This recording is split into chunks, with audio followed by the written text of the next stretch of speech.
feliz com Jesus, diga glória a Deus. A bondade do Senhor, uma vez mais, nos alcançou para podermos falar um pouquinho de Jesus nesta noite. Deus seja louvado por esta casa, por esta família, em uma noite de quinta-feira, está com a casa lotada, é sinal que o povo está sedento de buscar a face de Deus, amém? Abra sua Bíblia, Evangelho de Mateus, capítulo de número 2.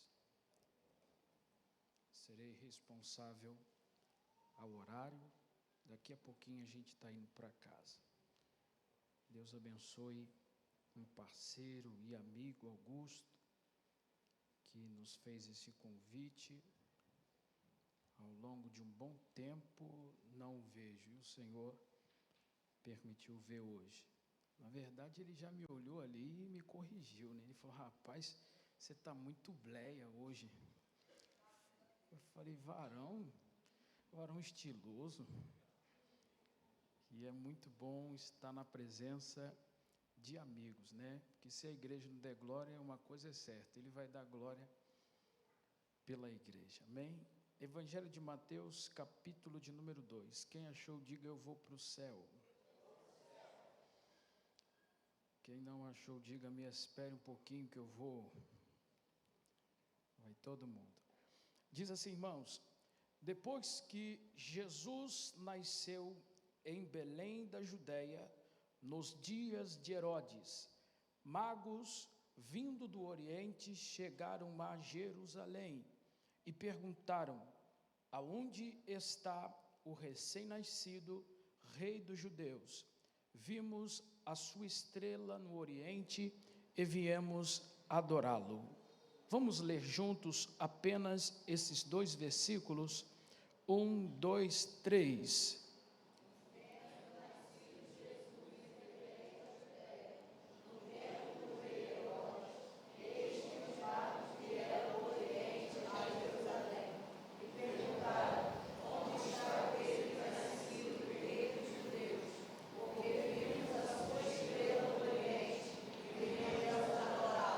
Isso, tome o seu assento em nome de Jesus, não feche a sua Bíblia. Neste momento convido a todos nós a fecharmos os nossos olhos. Não desmereço a oração do ungido de Deus, mas já é de costume, antes de ministrar a palavra, apresentar ao Senhor, do início ao final desta mensagem pregada. Feche os teus olhos. Em nome de Jesus. Senhor Deus e eterno Pai, quero apresentar, ó Deus, a vida de cada um, de um irmão e de uma irmã que aqui se encontra. Jesus, eu não conheço a ninguém quase, mas o Senhor sabe cada um que passou por estas portas. O Senhor sabe como está o coração de cada um. O Senhor sabe como está de fato a vida desta pessoa. Eu não vim, ó Deus, para ser raio-x de ninguém, mas eu ainda acredito no fogo que a palavra pode produzir em nossos corações. Por isso, Deus, enquanto estiver ministrando, que eu seja um canal de Deus para a vida dos ouvintes que aqui estão. E se porventura, Deus, enquanto estiver ministrando, estiver uma alma que talvez quebrou uma aliança, ou talvez se distanciou de Cristo, hoje vai ser a noite da reconciliação. É isso, Deus, que eu te peço. Sou grato e te agradeço em nome de Jesus. Quem pode me emprestar alguns minutos dos seus ouvidos, diga amém. Amém. Meus irmãos, esse texto que nós juntos acabamos de ler, acredito que todos os irmãos aqui conhecem. Fala do nascimento de Jesus Cristo, mas eu gosto de alguns pontos em que a Bíblia, ela me faz um pouco a se perguntar por si própria.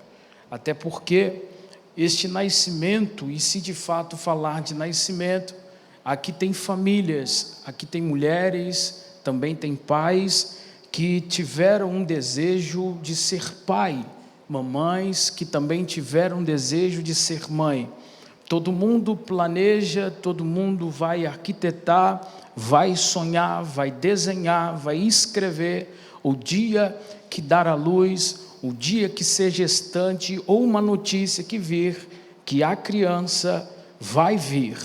É um desejo de qualquer família quando se vem esta notícia de ter filhos. Mas esta história do nascimento de Jesus parece que foi um pouco meio que assustadora.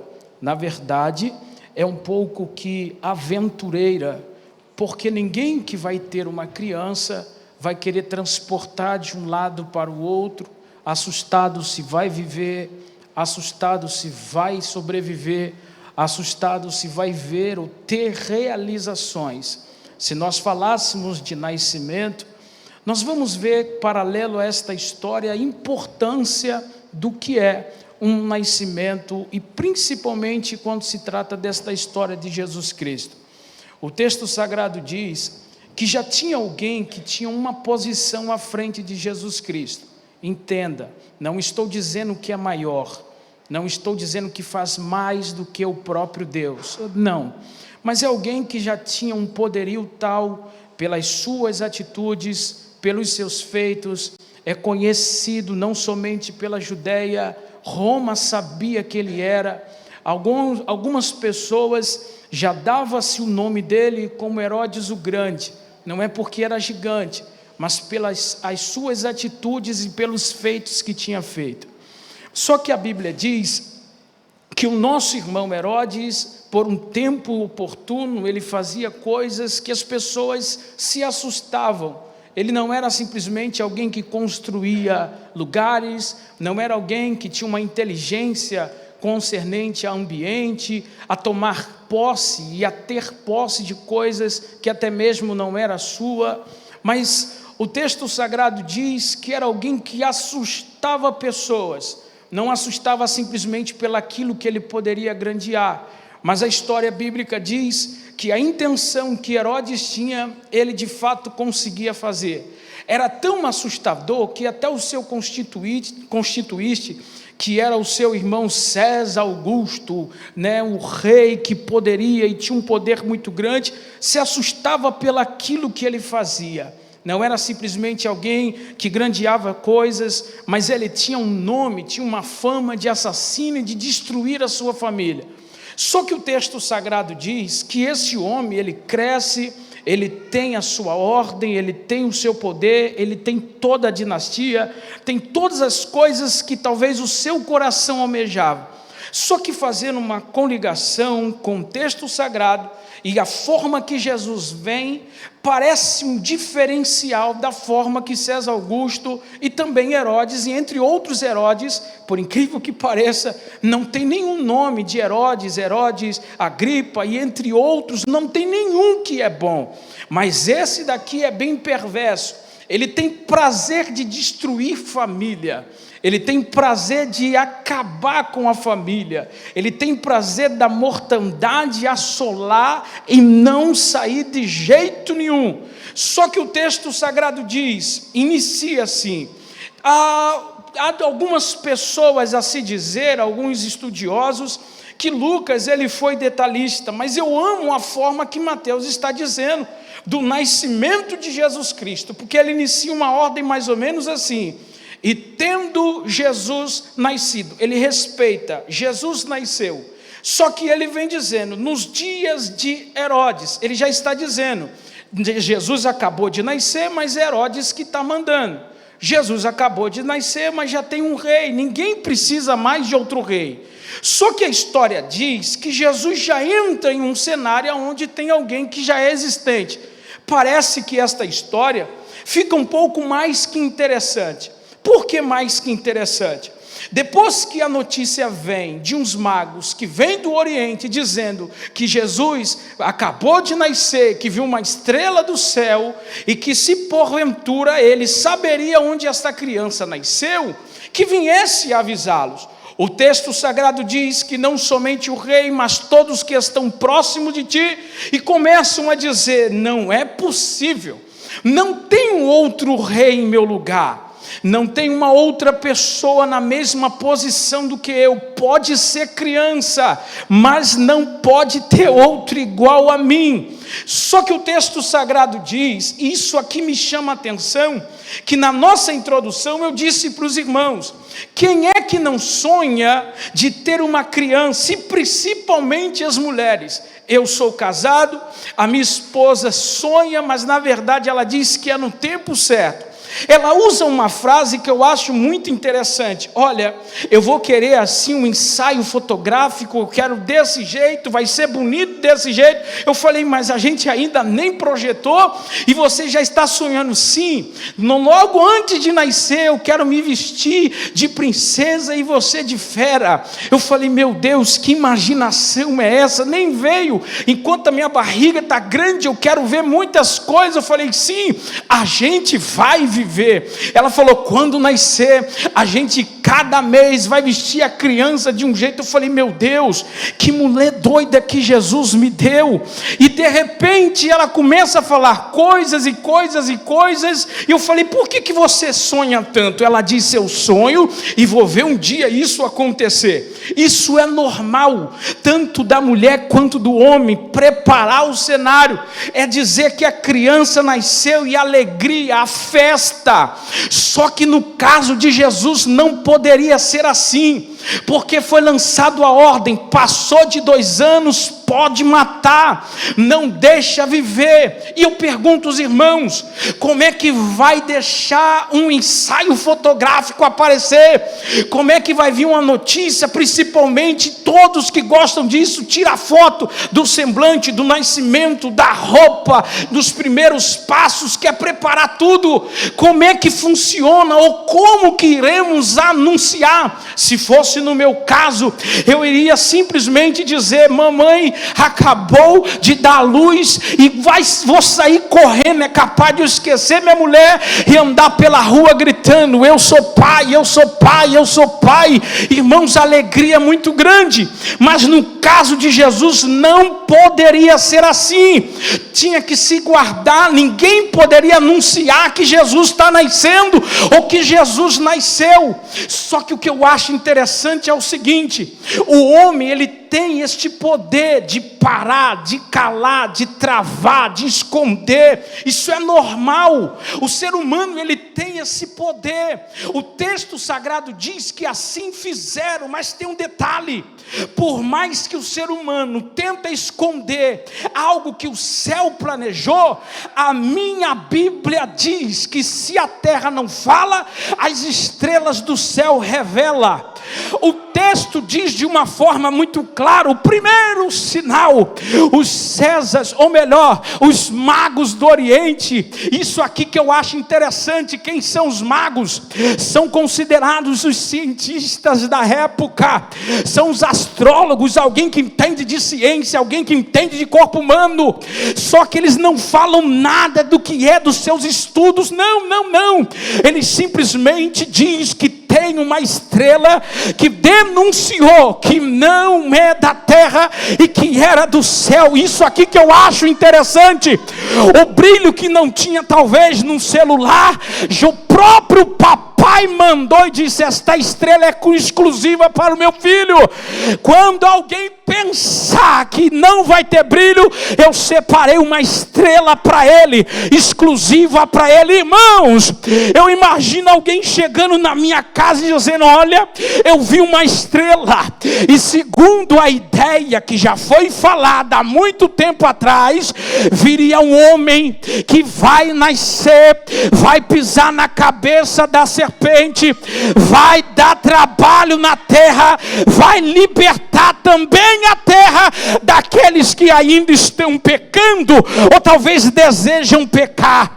Só que a minha Bíblia diz que quando vem esta notícia, isso aqui é lindo, isso aqui é maravilhoso. Quando vem a notícia assim, nós não sabemos, mas nos avisa que aonde ele estiver nós vamos.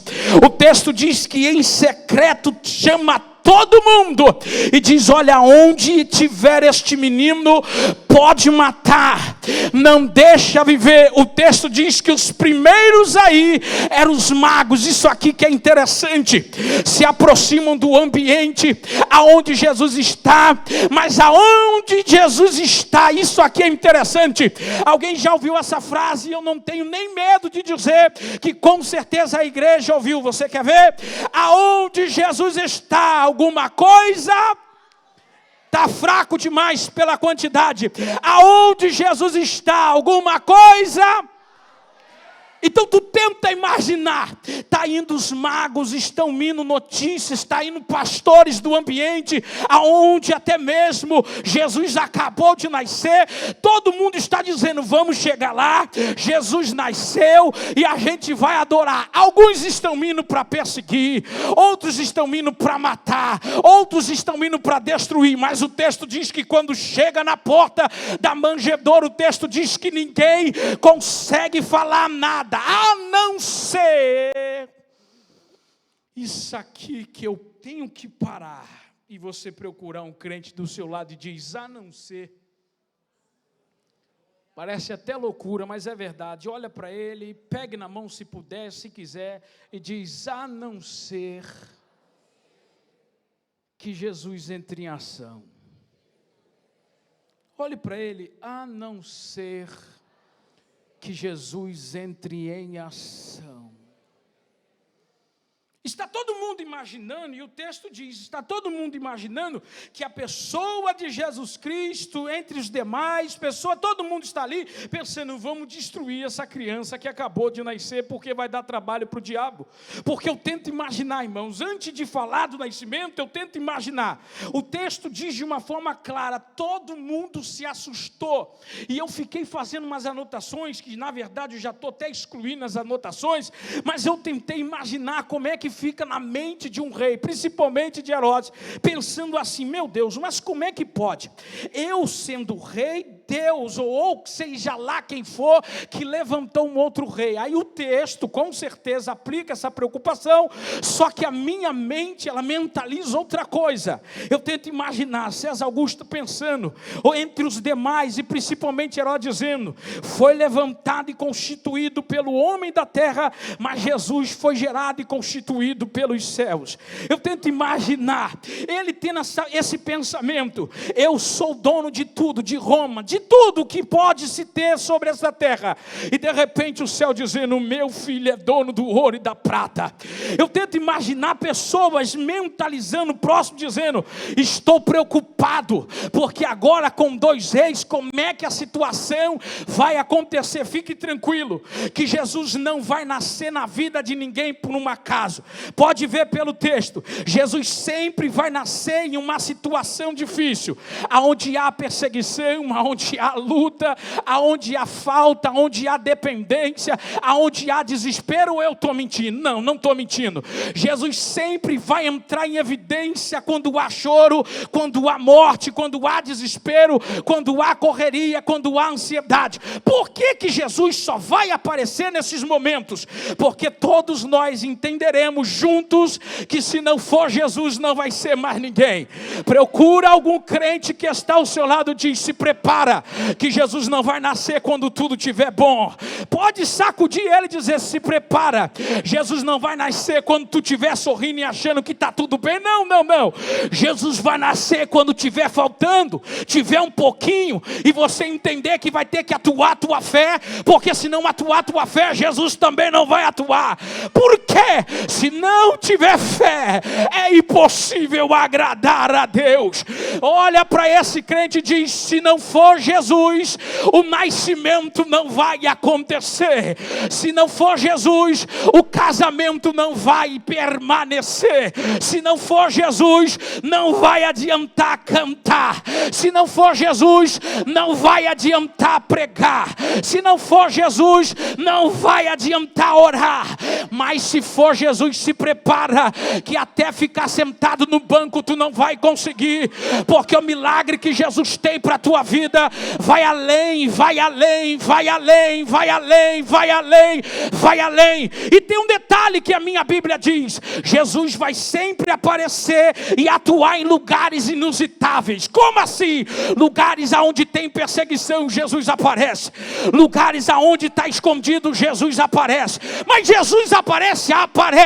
Lugares que talvez estão desacreditados, Jesus aparece. Lugares apertados, Jesus aparece. Lugares que não tem nem possibilidade, Jesus aparece. Só que precisamos entender. Eu vou pedir o tecladista, manda um pad espiritual aqui. Cadê o tecladista? Ô, irmão, que isso? Só que a gente precisa entender, e já estou caminhando para o final, por que Jesus aparece simplesmente em lugares como esse, William? Por que Jesus tem que aparecer em lugares que não têm aparência? Por que Jesus tem que aparecer em lugares que é improvável? Por que Jesus tem que aparecer em lugares que tem gente que quer desistir, que tem gente que está com medo? Por que Jesus tem que aparecer assim?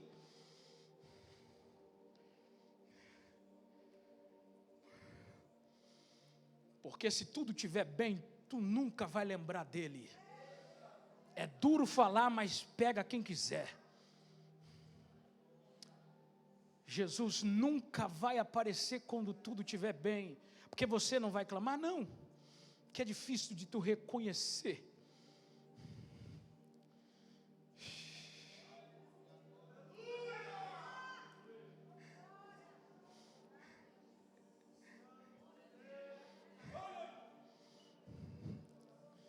Vai doer isso que eu vou falar agora.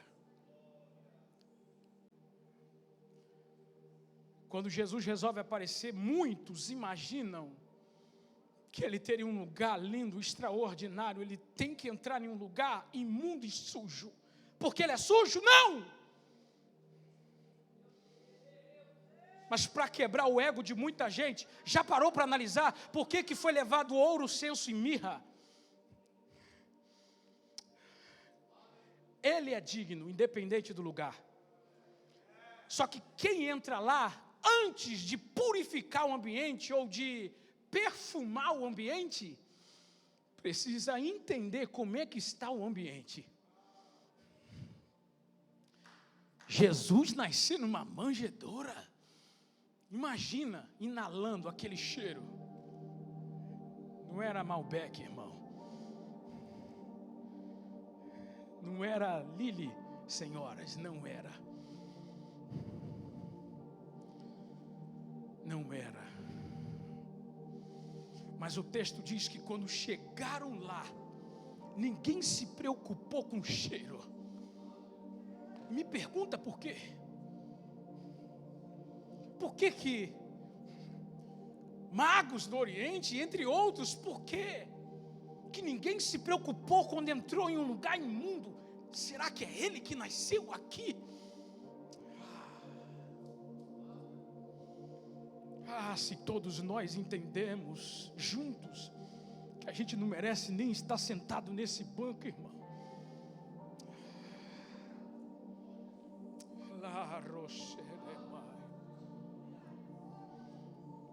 Eu sentei ali, irmão, que coisa boa, aquele banco acolchoado. Mas sabe como era o banquinho? Não é que eu sou velho, não. Mas no princípio de tudo, o banquinho era de madeira, dos ruins. Que muito mal, quando eu levantava, dizia para minha mãe: mãe, está doendo. Não vou dizer aqui por ética. Minha mãe, continua, que é melhor estar aqui dentro do que estar no mundo. Sabe o que ela fazia? Ela diz: olha, quando tu entrar na casa, tira os sapatos. Eu falei: mãe, mas a igreja está limpa. Ela: pois bem, tira. Para você ter contato com a terra, entender que essa terra é santa. Eu falei: mãe, que santa? Tem gente que entra aqui com pecado. Eu falei: sim, mas antes de alguém entrar aqui com pecado, teve um que passou aqui.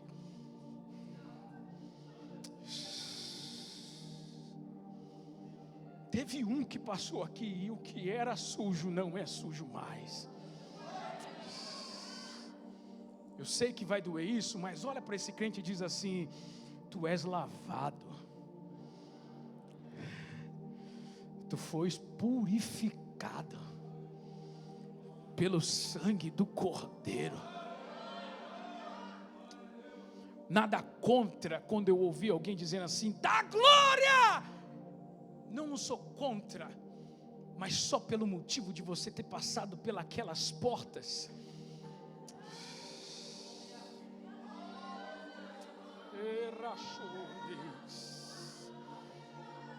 Porque se tiver no leito de hospital, a gente dá glória. Se tiver enfermidade, a gente dá glória. Marassuriné. Quando eu estava urinando sangue, eu disse: Pai, se o Senhor me curar sem precisar ir no médico, eu te glorifico. Ele me curou dentro do meu próprio quarto. Moisés, por que você está dizendo isso? Porque quando nós entendemos que Jesus nasceu, você precisa entender junto comigo, as coisas são diferentes. Como assim? Eu não adoro porque o líder manda. Eu não adoro porque o William acabou de cantar. Eu não adoro porque os músicos são de excelência. Eu adoro porque eu ainda estou respirando. Eu adoro porque a porta ainda não se fechou. Sai, Jesus acabou de nascer aqui, meu irmão Leopoldo. Jesus acabou de nascer aqui.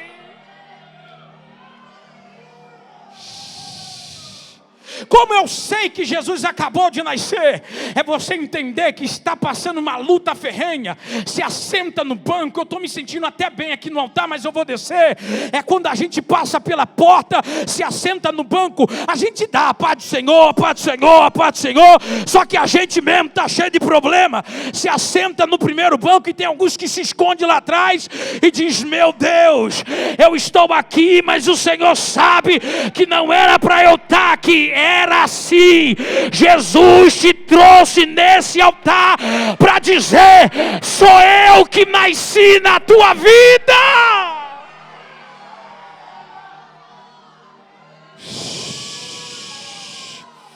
Se tu não evangelizou ninguém lá fora, olha para esse crente que está ao seu lado e diz: olha, entenda que a tua vida existe um propósito.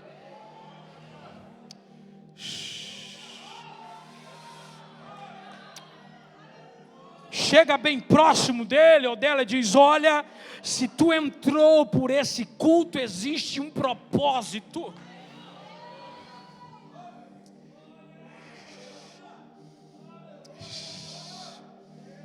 Ai, irmãos.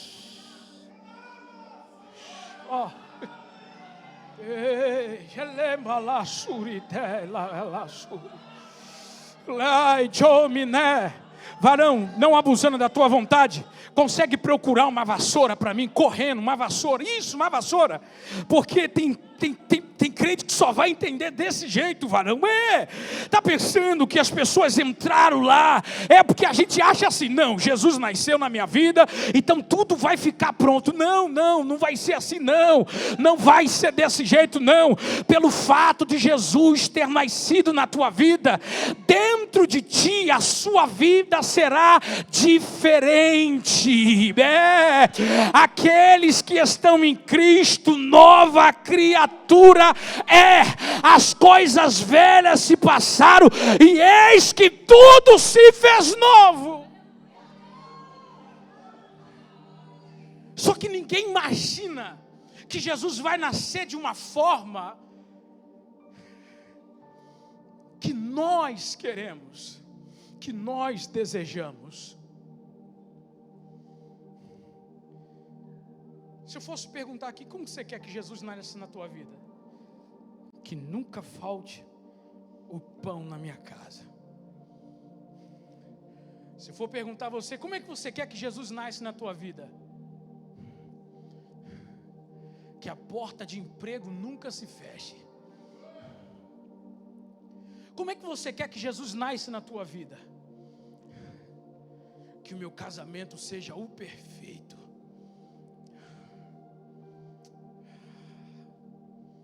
Como é que você quer que Jesus nasça na tua vida? Isso, não pode trazer, fica com vergonha não. Eu sou mais tímido que você. Isso, deixa aqui. Já vou terminar.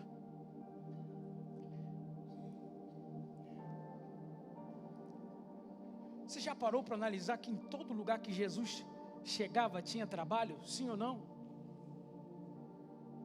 Até no dia que ele resolveu descansar, nesse dia não deixaram dormir.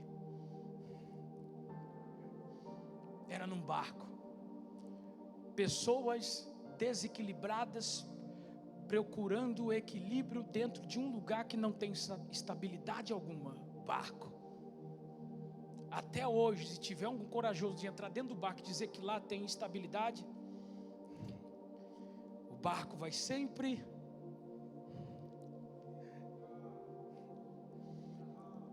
mas só que eles entenderam que enquanto eu não tenho estabilidade, Jesus, por estar no barco, me dá estrutura.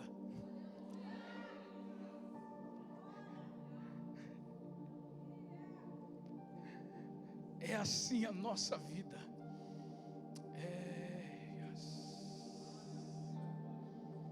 Balança. Tem vezes que funciona e tem vezes que não funciona. Vai pensando.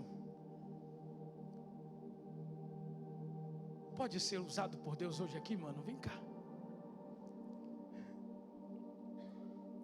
Fiquei. Imagine que aqui seja um ambiente tão desfavorável, mas tão desfavorável. Só que alguém contou para você que o Deus do milagre nasceu aqui. Nasceu.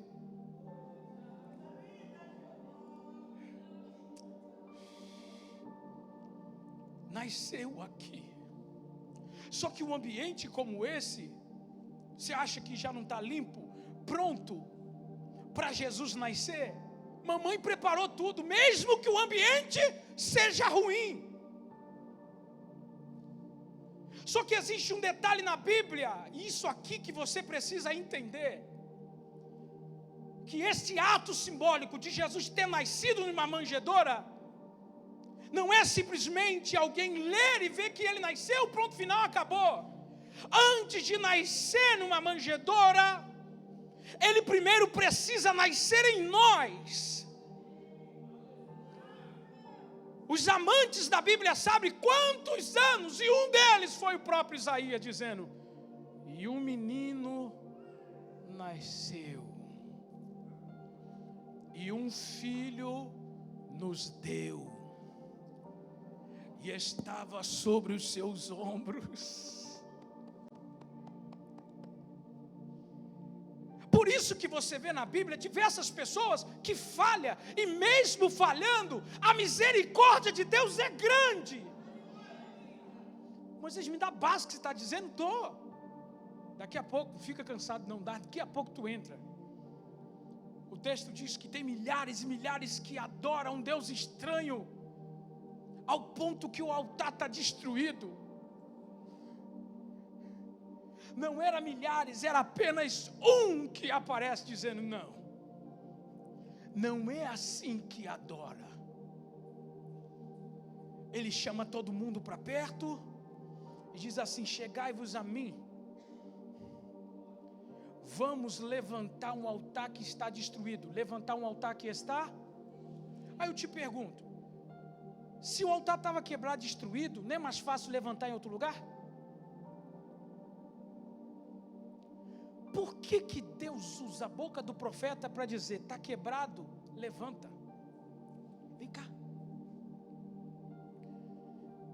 As mulheres são rápidas, mas a gente é mais devagar, né?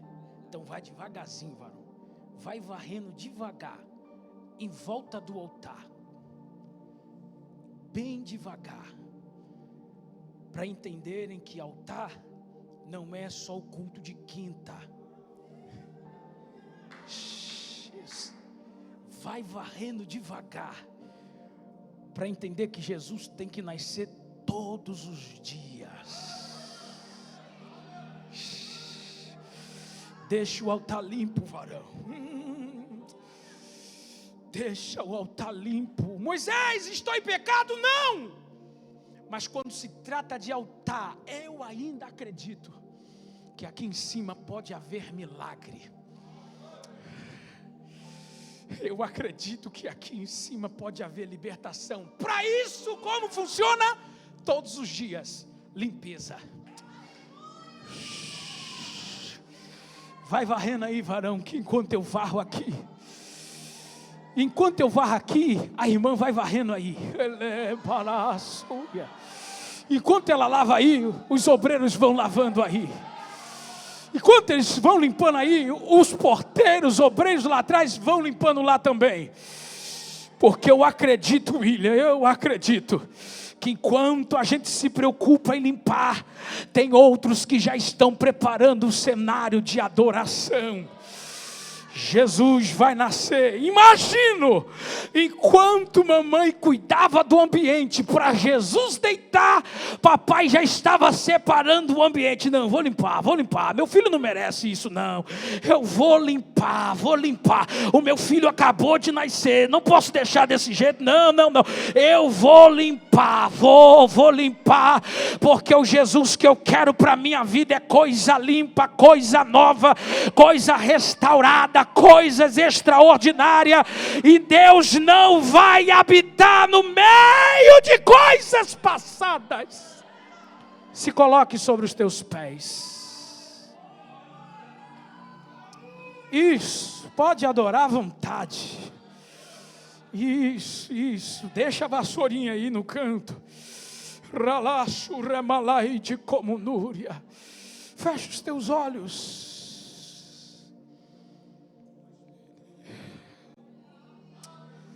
Alai, jomendecia. Rabalassúria, fecha os teus olhos. Só os obreiros que ficam ligados. Já estou 1 minuto atrasado.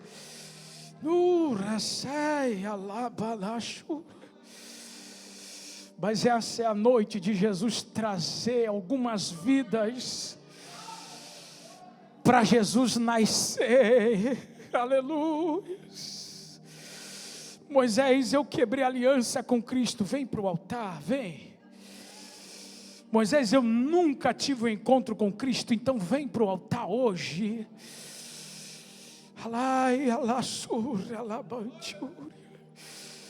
Moisés, eu ainda não tive a oportunidade de ver Jesus nascer na minha vida, então vem correndo. Vem correndo. Não espera as coisas piorarem. Jesus não trabalha debaixo de barganha. Vem correndo hoje aonde tu estiver. Jesus está preparando um cenário de vitória para a tua vida, um momento glorioso. Há uma festa no céu quando um pecador se reconcilia ou tem uma aliança com Ele. Então vem correndo. Esse é o momento de Jesus operar. Não tem? Então fecha os teus olhos. Pai, rendo graças ao Senhor e muito obrigado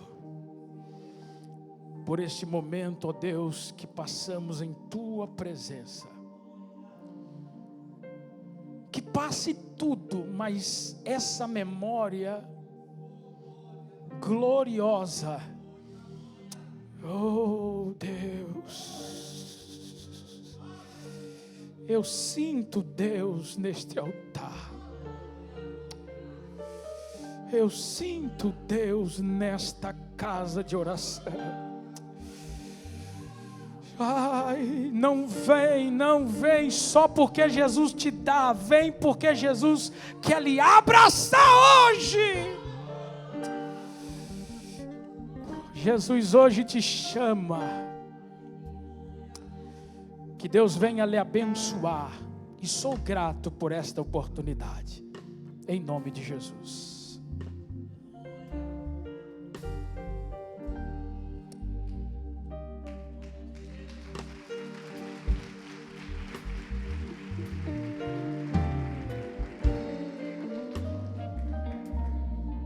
Meus irmãos, eu quero orar pela tua vida, pela sua saída nessa noite.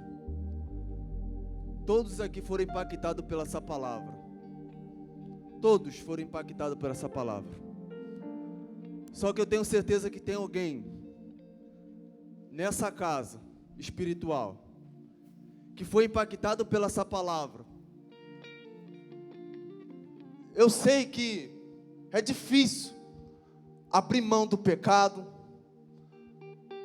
abrir mão dos vícios, abrir mão das drogas, abrir mão da prostituição, abrir mão de amigos. Eu sei que é difícil demais, mas eu quero dizer algo para a tua vida, você que ouviu essa palavra. Talvez alguém não disse isso para você ainda, mas eu vou dizer, e pega isso. Vale muito a pena abrir mão de bebida, de amigos que são de influência, a fazer coisas erradas. Vale a pena. Vale a pena largar o mundo para viver na presença do Eterno. O varão aqui não pregou prosperidade, o varão aqui não pregou carro, que Deus vai te dar casa. Não. Ele pregou do único que deu a vida por mim e por você. Ei, eu quero dizer para você aqui nessa noite, ele não pregou que Jesus vai te dar uma casa, não. Ele não pregou que Jesus vai depositar um dinheiro na tua conta, não. Ele pregou que Jesus ainda cura. Ele pregou que Jesus ainda liberta. Ele pregou que Jesus ainda dá vida. Ele pregou que mesmo o diabo tentando te matar, tentando te parar, mas ele pregou, Jesus ainda dá vida.